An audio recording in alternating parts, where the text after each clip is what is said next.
بسم الله الرحمن الرحيم إن المسلمين والمسلمات والمؤمنين والمؤمنات والقانتين والقانتات والصادقين والصادقات والصابرين والصابرات والخاشعين والخاشعات والمتصدقين والمتصدقات والسائمين والسائمات والحافظين فروجهم والحافظات والذاكرين الله كثيرا والذاكرات أعد الله لهم مغفرة وأجرا عظيما صدق اللہ العظیم۔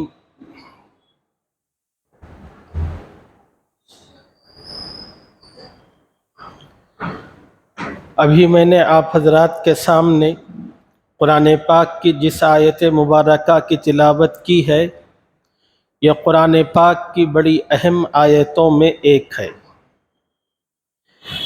اس آیت میں اللہ تعالیٰ نے 10 صفات ذکر فرمائی ہیں، اور پھر خدا نے کہا کہ یہ 10 خوبیاں جس مرد میں ہوں گی یا جس عورت میں ہوں گی، اللہ تعالیٰ نے اس کے لیے مغفرت اور اجر عظیم کا وعدہ تیار کر رکھا ہے۔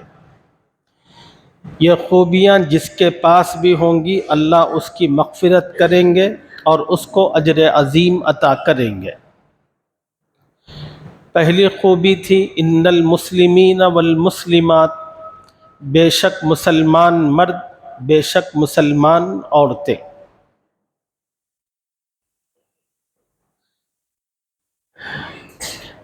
تقریباً 2-3 سبقوں میں دین اسلام اور اس کی خوبیوں سے متعلق کچھ باتیں میں نے آپ حضرات کی خدمت میں عرض کی تھی۔ آج کی مجلس میں بھی مزید کچھ خوبیاں دین اسلام کی آپ حضرات کی خدمت میں عرض کر کے اپنی گفتگو کو اس موضوع سے متعلق اختتام تک پہنچاتا ہوں۔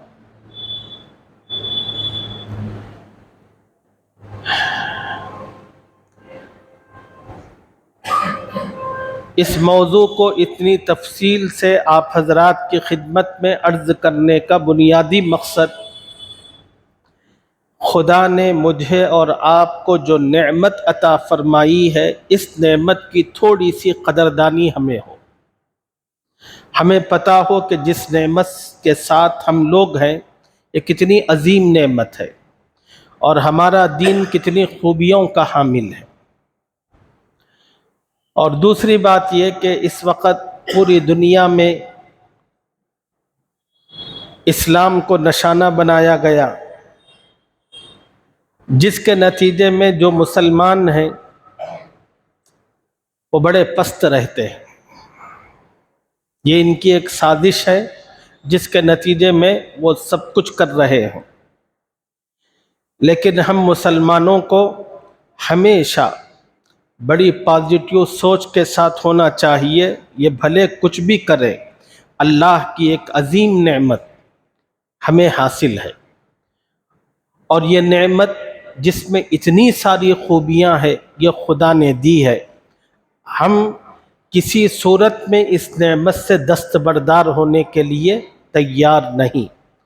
جب تک کسی چیز کی اہمیت کا اندازہ کسی کو ہوتا نہیں، آدمی اس چیز کی حفاظت سے متعلق بھی اتنا حساس نہیں ہوتا۔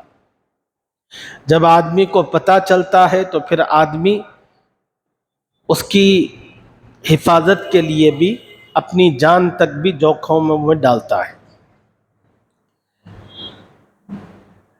گزشتہ مجلسوں میں دین اسلام کی کچھ خوبیاں میں نے عرض کی تھی۔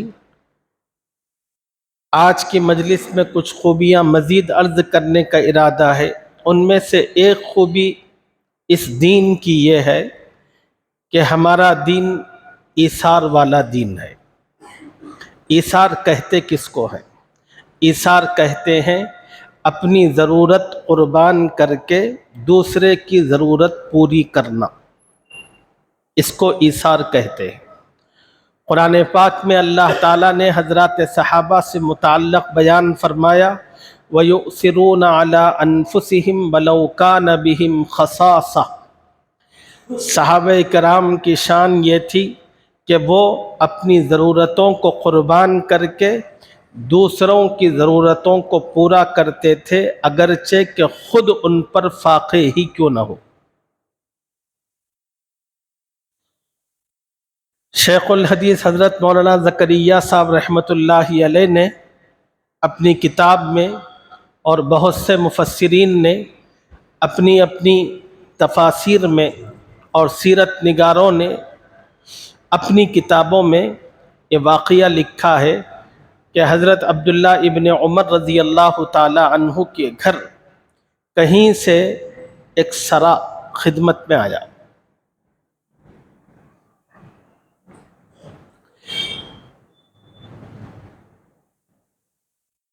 تو فوراً عبداللہ ابن عمر رضی اللہ تعالی عنہ نے اپنے پڑوسی کے گھر یہ سوچ کر بھیجا کہ میرا جو پڑوسی ہے وہ مجھ سے بھی زیادہ دنوں سے گوشت نہیں کھایا، حالانکہ یہ خود بھی کئی دنوں سے گوشت نہیں کھائے ہوئے تھے، مجھ سے زیادہ مستحق وہ ہے۔ تو چنانچہ انہوں نے وہ سرا پڑوسی کو بھیجا۔ اب پڑوسی میرے اور آپ کی طرح تھا نہیں، حضور کی صحبت تھی، نبی کی تربیت کا نتیجہ تھا۔ اس پڑوسی نے کہا کہ نہیں، اس کا زیادہ ضرورت مند میرے مقابلے میں میرا پڑوسی ہے۔ انہوں نے پھر وہاں دوسرے پڑوسی کو بھیج دیے۔ پھر ان کے پاس پہنچا، وہ بھی ایسے ہی نیک طینت تھے، انہوں نے اپنے پڑوسی کے پاس بھیج دیا۔ حضرت عبداللہ ابن عمر کہتے ہیں کہ 7 گھر پھرنے کے بعد وہ بھیجا ہوا سرا خود انہی کے گھر آیا۔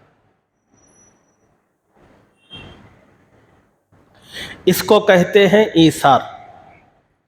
ایثار کا مطلب ہے کہ خود کی ضرورتوں کو قربان کرتے ہوئے دوسروں کی ضرورت کو پورا کرنا۔ اس سے اللہ تعالیٰ بہت خوش ہوتے ہیں۔ ایک بہت بڑے بزرگ گزرے ہیں، حضرت خواجہ باقی باللہ رحمۃ اللہ علیہ، سمرقند کے رہنے والے تھے۔ ایک رات وہ تہجد کی نماز کے لیے اٹھے، ویسے تو روز حضرت پڑھا ہی کرتے تھے، اور سردی کا زمانہ تھا اور ٹھنڈ بہت پڑ رہی تھی۔ اس ٹھنڈ کی وجہ سے آدمی کا مصلی پر زیادہ دیر تک بیٹھنا ممکن نہیں رہا تھا۔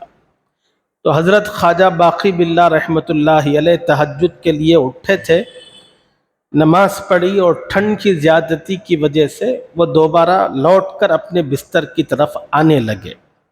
جب بستر پر آئے تو کیا دیکھتے ہیں کہ ان کے لحاف میں ایک بلی آ کر دپک گئی، ٹھنڈ کی تاب نہ لا کر۔ حضرت خواجہ باقی باللہ کی نظر پڑی، فوراً واپس جا کر فجر کی نماز تک اسی سردی میں ٹھٹرتے ہوئے مصلی پر بیٹھ گئے۔ اللہ تعالیٰ کو حضرت خواجہ باقی باللہ رحمۃ اللہ علیہ کی یہ ادا اتنی پسند آئی، اسی وقت اللہ نے ان کے شیخ کو الہام فرمایا، جاؤ اپنے مرید کے پاس، ایک بہت بڑی شخصیت آج ان کے پاس پہنچ کر ان سے بیعت کرنے والی ہے۔ یہ اللہ کی جانب سے انعام تھا کہ انہوں نے اپنی سونے کی جو ضرورت تھی یہ انسان کے لیے نہیں، ایک جانور کے خاطر قربان کر دی۔ اس کے نتیجے میں خدا نے ان کو صلہ یہ دیا کہ ایک بڑی شخصیت کو ان سے بیعت کروایا۔ وہ بڑی شخصیت کون ہے؟ حضرت مجدد الفسانی شیخ احمد سرہندی رحمۃ اللہ علیہ ہیں کہ وہ حضرت سے بیعت کیے۔ آج ہندوستان کے اندر رسول اللہ صلی اللہ علیہ وسلم کا دین جو اصلی شکل میں موجود ہے، یہ حضرت شیخ احمد سرہندی رحمۃ اللہ علیہ کی خدمات کا نتیجہ ہے۔ اللہ حضرت کی قبر پر لاکھوں کروڑوں اربوں خربوں رحمت نازل فرمائے، اس لیے کہ اکبر جو بادشاہ تھا اس نے تو ایک ایسا دین مکسچر بنا کر اس کو پھیلانا چاہتا تھا کہ جس میں تھوڑا ہندو دھرم ہو، تھوڑا بدھ دھرم ہو، تھوڑا مسلمان ہو، تھوڑا یہ ہو، یعنی یہ سارے دھرموں کو ملا کر اس نے اس ملک کے لیے ایک دین بنایا تھا جس کا نام تھا دین الہ۔ سب خوش رہے، ہندوؤں کی بھی تھوڑی بات آ گئی، مسلمانوں کی بھی تھوڑی بات آ گئی، بودھ مذہب والوں کی بھی تھوڑی بات آ گئی، جین والوں کی بھی تھوڑی بات آ گئی، راجپوتوں کے بھی کچھ طریقے، یہ ساری چیزوں کو لے کر، اور اس کی تو پورے ہندوستان پر حکومت تھی، اور اس بدبخت نے اپنی قوت و طاقت کے نشے میں دین اسلام کو مٹا کر اس کی جگہ ایک نیا دین اس نے شروع کیا۔ اللہ تعالی حضرت مولانا شیخ احمد سرہندی رحمۃ اللہ علیہ کو جزائے خیر عطا فرمائے، انہوں نے وقت کی حکومت کے سامنے ڈٹ کر مقابلہ کیا، اور دین الہ جو شروع ہونے والا تھا حضرت نے پوری قوت سے اس کو ختم کر دیا، اور دین اسلام جو اصلی شکل میں تھا اس دین کو اصلی شکل میں جاری فرمایا۔ اتنی بڑی شخصیت حضرت خواجہ باقی باللہ رحمۃ اللہ علیہ سے بیعت ہوئی۔ ایک اور بزرگ ہیں مولانا روم رحمۃ اللہ علیہ، انہوں نے ایک کتاب لکھی ہے جس کا نام ہے مثنوی شریف، بڑی خوبصورت بڑی زبردست کتاب۔ دنیا میں کچھ کتابیں ایسی ہیں جس کا کوئی جواب ہی نہیں ہے، ان میں سے ایک کتاب ہے مثنوی شریف۔ اللہ تعالیٰ کی معرفت، اللہ کی پہچان کی ایسی ایسی باتیں حضرت نے اس میں بیان فرمائی ہیں کہ جب بندہ ان کو پڑھتا ہے تو دنگ رہ جاتا ہے۔ تو ایک مرتبہ کسی آدمی نے مولانا روم رحمۃ اللہ علیہ سے سوال کیا، حضرت آپ کو اللہ کی اتنی معرفت کیسے حاصل ہوئی؟ آپ نے مثنوی شریف میں اللہ کی معرفت کی جو اتنی باتیں بتائیں، یہ اللہ کی معرفت آپ کو کیسے ملی؟ مولانا روم رحمۃ اللہ علیہ نے فرمایا، ایک کتے کی وجہ سے۔ سوال کرنے والا بڑا حیرت زدہ ہوا، اس نے پوچھا کہ کتے کی وجہ سے آپ کو خدا کی معرفت کیسے ملی؟ مولانا روم کہتے ہیں کہ میں ایک مرتبہ راستے سے گزر رہا تھا، جنگل تھا اور چاروں طرف کھیت ہی کھیت تھے، اور کھیتوں کے درمیان جو راستے ہوتے ہیں وہ پگ ڈنڈیوں کی شکل میں ہوتے، چھوٹے چھوٹے، بس ایک ہی آدمی اس پر چل کر آگے جا سکتا ہے، دو آدمی پاس نہیں ہو سکتے۔ لا محالہ اگر دو آدمی، ایک ادھر سے جا رہا ہو دوسرا ادھر سے آ رہا ہو، تو ایک کو ضرور نیچے اترنا پڑے گا۔ وہ جو راستہ ہوتا ہے اسی کو پگ ڈنڈی کہتے ہیں۔ آپ نے کھیڑے گاؤں کے اندر دیکھے ہوں گے کھیتوں میں جو راستے بنے ہوتے۔ مولانا روم کہتے ہیں کہ میں جنگل سے جا رہا تھا، کھیتوں کے درمیان سے، میں نے دیکھا کہ میں جس راستے پر آگے بڑھنا چاہتا تھا وہاں پر پگ ڈنڈی پر ایک کتا سویا ہوا ہے۔ مولانا روم کہتے ہیں اب مجھے خیال پیدا ہوا کہ اگر میں آگے بڑھوں گا تو کتے کی نیند اچٹ جائے گی، وہ بیدار ہو جائے گا، اور میری وجہ سے کتے کی نیند میں خلل ہو، یہ مجھے گوارا نہیں۔ انہوں نے کہا کہ کوئی بات نہیں، جہاں مجھے جانا ہے وہاں پر 1 گھنٹہ پہلے کے بجائے 1 گھنٹہ دیر سے پہنچوں گا۔ چنانچہ وہ وہیں ٹھہر گئے تاکہ کتا خود اپنی نیند پوری کر کے اٹھ جائے۔ تھوڑی دیر حضرت نے انتظار کیا، کتا خود اپنی نیند سے اٹھا اور چلا گیا تو حضرت آگے بڑھ گئے۔ مولانا روم کہتے ہیں جب میں آگے بڑھا تو اللہ کی جانب سے الہام ہوا، اے روم، تم نے ہماری بنائی ہوئی ایک مخلوق جو کتا تھا اس کے آرام کا اتنا لحاظ رکھا، چلو ہم اس کے بدلے میں تمہیں اپنی معرفت عطا کرتے۔ تو جو بندہ ایثار کرتا ہے، اپنی ضرورتوں کو دوسرے کے لیے قربان کرتا ہے، تو اللہ تعالیٰ کی نوازشات کی اس پر کوئی حد اور انتہا نہیں ہوتی۔ میں نے جو دو واقعات آپ کو سنائے یہ جانوروں کے ہیں، جانوروں پر خدا کا یہ انعام ہو سکتا ہے، تو پھر کوئی آدمی انسانوں کے لیے اپنی ضرورتوں کو آگے پیچھے کرے تو پھر اس پر خدا کا کتنا فضل ہو سکتا ہے آپ تصور کریں۔ دین اسلام کی ایک اور خوبی یہ ہے کہ یہ سچائی کا دین ہے۔ دین اسلام اپنے ماننے والوں کو سچ سکھاتا ہے اور سچائی کی زندگی کی ترغیب دیتا ہے۔ حضور صلی اللہ علیہ وسلم نے ارشاد فرمایا، الصدق ینجی والکذب یہلک، سچائی انسان کو نجات دیتی ہے، جھوٹ فریب یہ انسان کو ہلاک و برباد کرتا ہے۔ بزرگوں نے اپنی کتابوں میں لکھا ہے، جو بندہ سچ بولنا شروع کرتا ہے اللہ اس کی دعاؤں کو رد کرنا چھوڑ دیتا ہے۔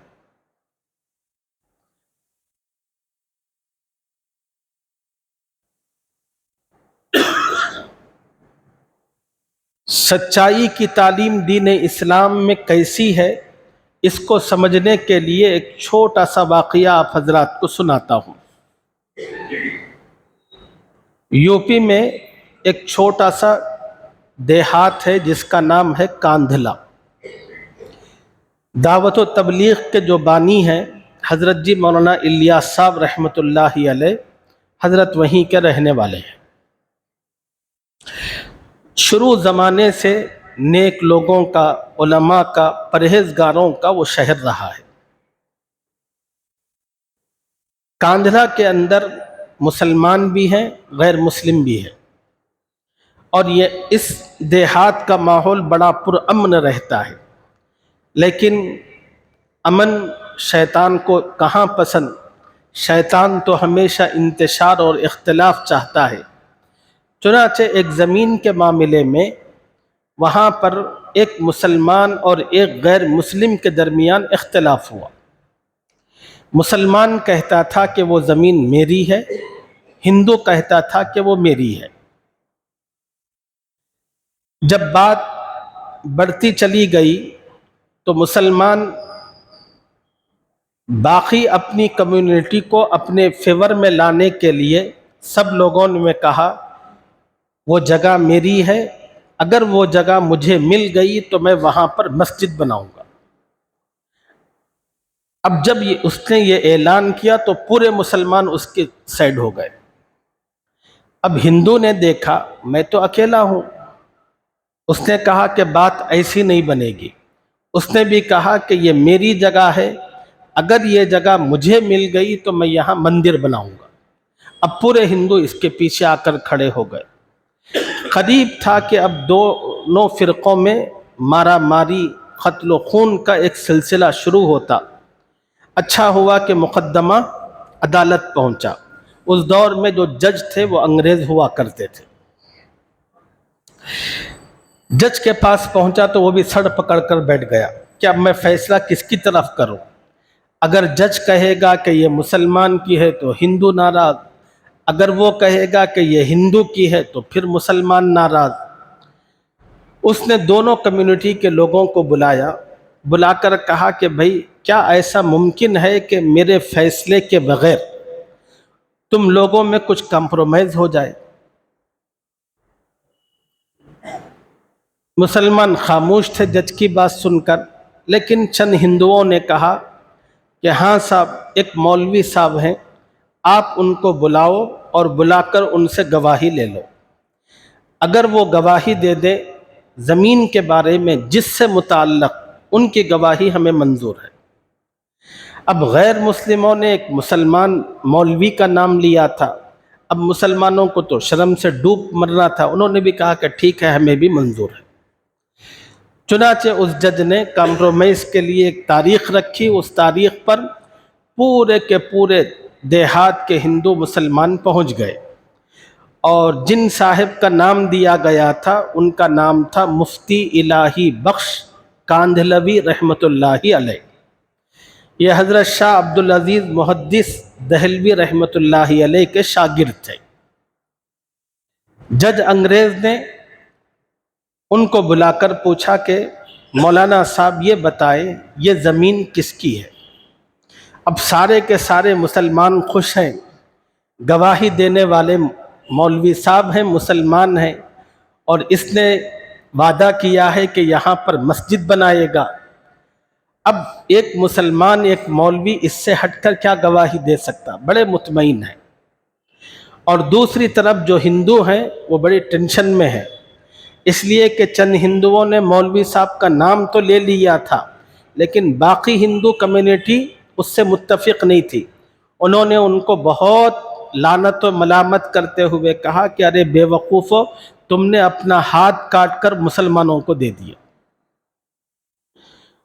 لیکن مفتی الہی بخش کاندھلوی رحمۃ اللہ علیہ سے جب جج نے پوچھا کہ یہ زمین کس کی ہے، تو مفتی صاحب نے اس موقع پر جو جواب دیا وہ یہ تھا کہ یہ جگہ ہندو کی ہے، مسلمان کی نہیں ہے، میری اپنی معلومات کے مطابق۔ پھر جج کا دوسرا سوال تھا، یہ ہندو یہاں پر مندر بنانا چاہتے ہیں، بتائیے آپ اس بارے میں کیا کہتے ہیں؟ مفتی صاحب نے کہا کہ بھئی ہندو کی زمین ہے، وہ یہاں مندر بنائے، کچھ اور بنائے، اس کو اختیار ہے، زمین اس کی، وہ مالک، وہ جو چاہے کر سکتا ہے۔ فوراً جج نے فیصلہ لکھنا شروع کیا، کہنے لگا کہ آج میرے کورٹ کے اندر ایسا کیس آیا جس میں مسلمان ہار گئے مگر اسلام جیت گیا۔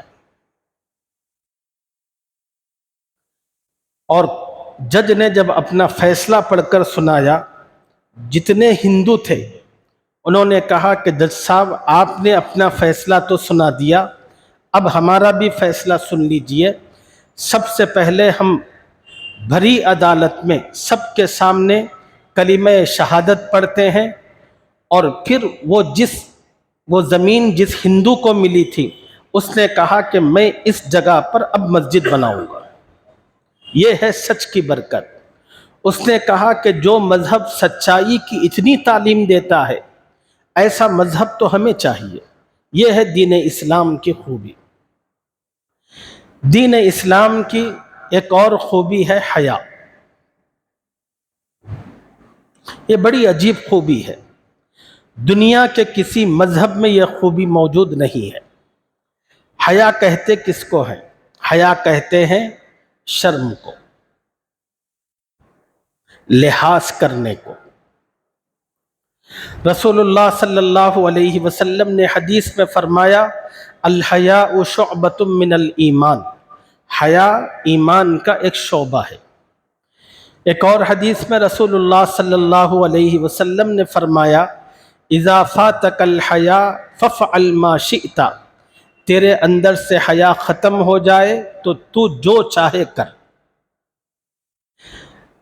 اسلام کے اندر حیا کی اتنی تعلیم ہے، یہی حیا ہے، اس کے نتیجے میں انسان تمیز کرتا ہے یہ میری ماں ہے، بڑی گہری بات ہے، توجہ سے سننا، یہی حیا ہے، اس کی وجہ سے ایک انسان تمیز کرتا ہے یہ میری ماں ہے، یہ بیوی ہے، یہ بیٹی ہے، یہ بہن ہے۔ اگر حیا نہ ہو تو پھر سب عورتیں بنتی ہیں۔ حیا کو اگر درمیان سے ہٹا دیا جائے سب کی سب فقط عورتیں ہیں۔ یورپ کا معاشرہ آپ نکلیے اور دیکھیے، گندگی کا ڈھیر ہے، یہاں پر شرم و حیا کو ایک بیماری کہا جاتا ہے۔ چنانچہ آپ دیکھتے ہوں گے 500 مرد 500 عورتیں ایک ساتھ ڈانس کرتی ہیں، ایک کی بیوی دوسرے کے ساتھ، دوسری کی گرل فرینڈ تیسرے کے ساتھ، وہیں ڈانس بھی کرتے ہیں اور وہیں پر سیکس بھی کرتے ہیں کھلے عام، ایسا نہیں کہ چھپ کر کر رہے ہوں۔ اس لیے کہ ان لوگوں کو جو شروع سے تعلیم دی گئی وہ یہ کہ شرم و حیا ایک بیماری ہے، آدمی کو شرم و حیا کا کوئی لحاظ نہیں رکھنا ہے، اس کے نتیجے میں وہ معاشرہ ہے۔ لیکن دین اسلام وہ دین ہے جس نے شرم و حیا کی ایک چادر لا کر رکھی، یہ مرد پر بھی ڈالی اور عورت سے کہا کہ یہ تیرے لیے اور سب سے بہترین ہے۔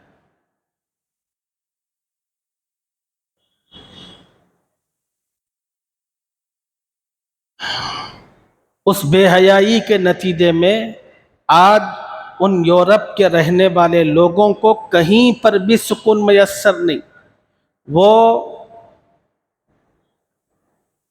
جانوروں کے طریقوں کو بھی پیچھے چھوڑ چکے ہیں، ہر دن ایک نیا طریقہ سوچتے ہیں۔ کیوں؟ اس لیے کہ وہ کہتے ہیں کہ ہو سکتا ہے کہ اس نئے طریقے کے اندر ہمیں کچھ لذت ملے، کچھ مزہ ملے۔ یہ سب کیوں ہے؟ حیا ان کے اندر سے ختم ہو گئی، اور وہ اسی حیا کو اسلام سے اور مسلمانوں سے کھرچ کر ختم کرنا چاہتے ہیں۔ اور ان لوگوں کو اسلام چپتا بھی اسی لیے ہے، یہ پردے کے جتنے مسئلے ہیں وہ اسی وجہ سے ہے۔ بھئی ایک بات آپ مجھے بتاؤ، جو آدمی گنجا ہے، گنجا معلوم نا آپ کو، جس کے سر پر بالکل بال نہیں ہوتے، گنجے آدمی کو سب سے زیادہ جو دشمنی ہوتی ہے وہ کس سے ہوتی ہے؟ کس سے ہوتی ہے؟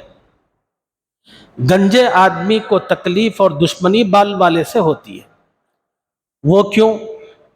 اس لیے کہ وہ کہتا ہے مجھے گنجا لوگ اس لیے کہتے ہیں کہ اس کے سر پر بال ہیں، اگر اس کے سر پر بھی بال نہ ہو تو مجھے گنجا کون کہے گا؟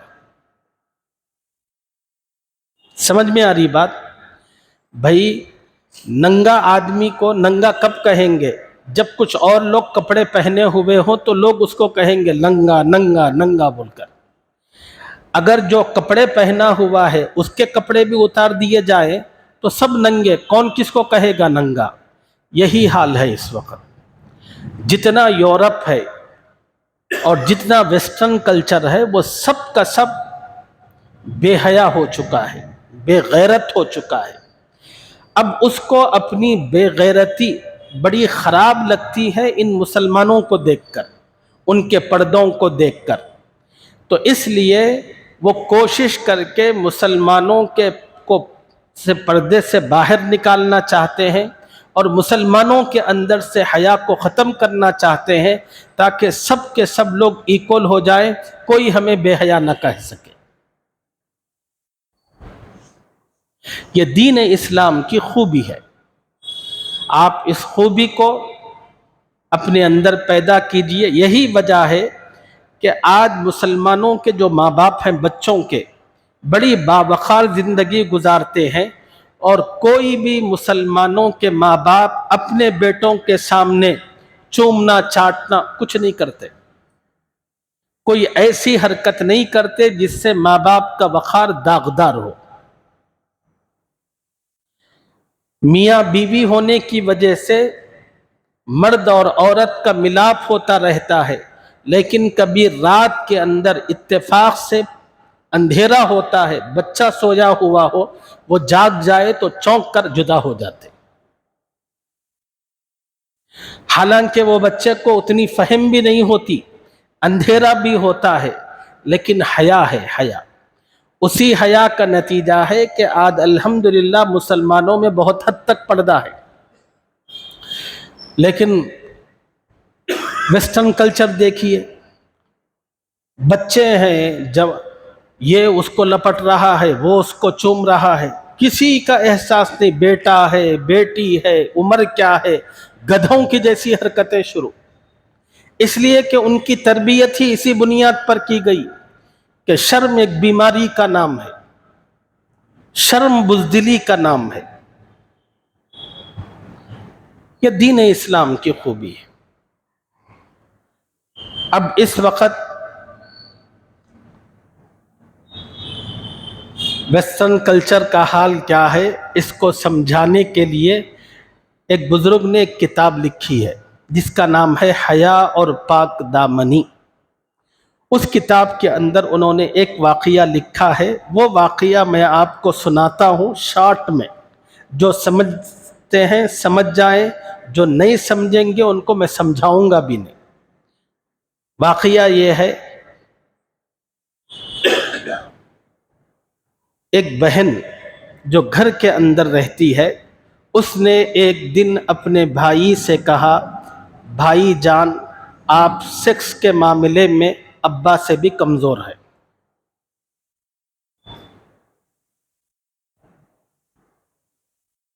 یہ ہے اس سماج کا حال جس کی پیروی کرنے کو ہم اپنے لیے ترہ امتیاز سمجھتے ہیں. گندگی غلاظت ہے. اسلام کی وجہ سے جو نعمتیں آپ کو ملی ہیں ان نعمتوں کی قدر کیجیے. کیسا پیارا دین، اور اس دین کی برکت سے اللہ نے کتنی بہترین چیزیں ہمیں اور آپ کو عطا فرمائی. دین اسلام کی آخری خوبی عرض کر کے اپنی آج کی گفتگو کو سمیٹتا ہوں، وہ ہے اخلاص. یہ دین اسلام کا ترہ امتیاز ہے. اس کی اسپیشالٹی اور خصوصیت ہے کہ یہ اپنے ماننے والوں کو اس بات کی تلقین کرتی ہے کہ تم جو بھی کام کرو اپنی زندگی میں اپنے اللہ کو راضی کرنے کے لیے کرو، لوگوں پر احسان جتانے، لوگوں پر احسان دھرنے کے لیے مت کرو. چنانچہ مسلمان جو بھی کرتا ہے، نماز پڑھتا ہے، خیرات کرتا ہے، کسی کی مدد کرتا ہے، جو کچھ بھی کرتا ہے اسی مقصد سے کرتا ہے کہ جس خدا نے مجھے پیدا کیا، جس خدا نے مجھے نعمتیں اور احسانات دیے، میں اس اللہ کو راضی کرنا چاہتا ہوں. میرا وہ اللہ مجھ سے خوش ہو جائے، اس لیے میں یہ کام کر رہا ہوں. یہ صرف دین اسلام کی خوبی ہے. دین اسلام کے علاوہ اور مذاہب کے اندر نیکی جو کرتے ہیں وہ لوگ دکھلاوے کے لیے کرتے ہیں. نیکی کی جاتی ہے احسان جتانے کے لیے، نیکی کی جاتی ہے باور کرانے کے لیے. قرآن کے اندر اللہ تعالیٰ نے صاف صاف اپنے ماننے والوں کو بتایا، اے ایمان والو اپنی نیکی، اپنے صدقات و خیرات کو احسان جتا کر، دکھلاوا کر کے ضائع اور برباد نہ کرو. یاد رکھو جو نیکی بھی تم دکھا کر کرو گے اللہ کے یہاں اس کا کوئی عوض اور بدلہ نہیں ہوگا. یہ چند خوبیاں اور باتیں تھی دین اسلام سے متعلق جو میں نے آپ کی خدمت میں عرض کی.